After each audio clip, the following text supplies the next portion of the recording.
Okay, make sure the guides are in the block.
Okay, motor is installed.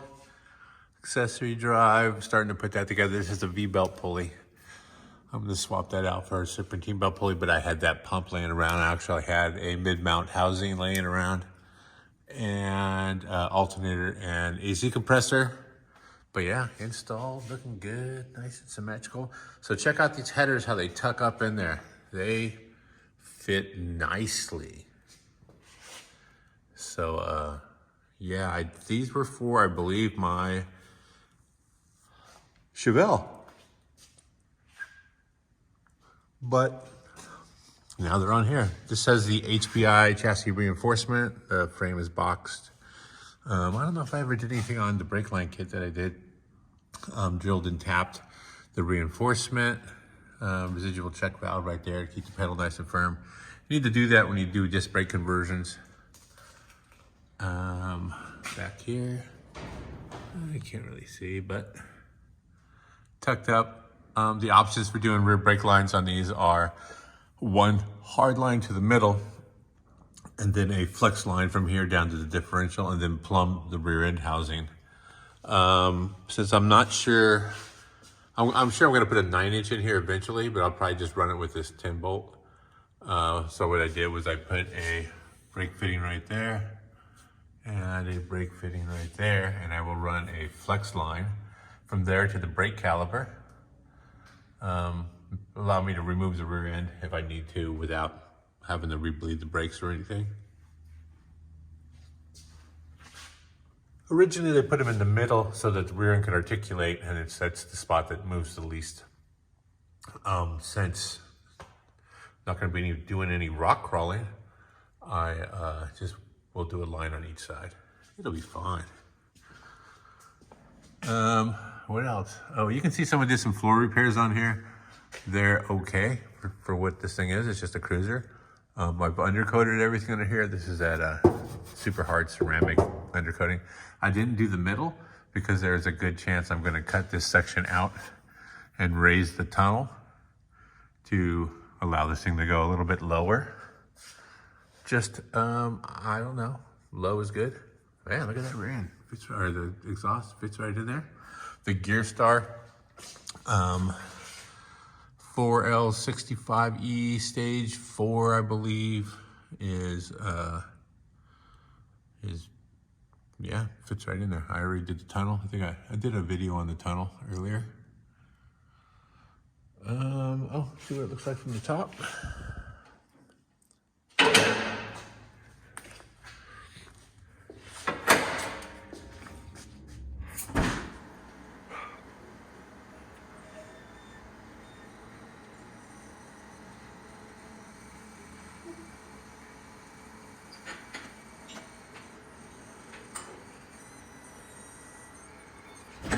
Cool. So yeah, there it is. Installed, exhaust done, or headers hanging. Need to put gaskets in there, and the accessory drive fits nicely. This will be sitting just about where it is. Plenty of clearance. Got to get a water pump for it. Steering clears the headers nicely. Plenty of room between the pump and the gearbox.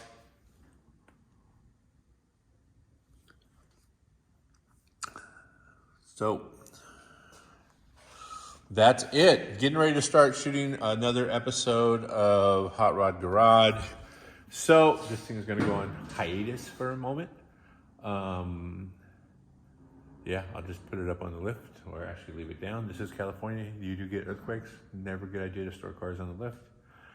And that's it. Thanks a lot for watching, you guys. Don't forget to subscribe.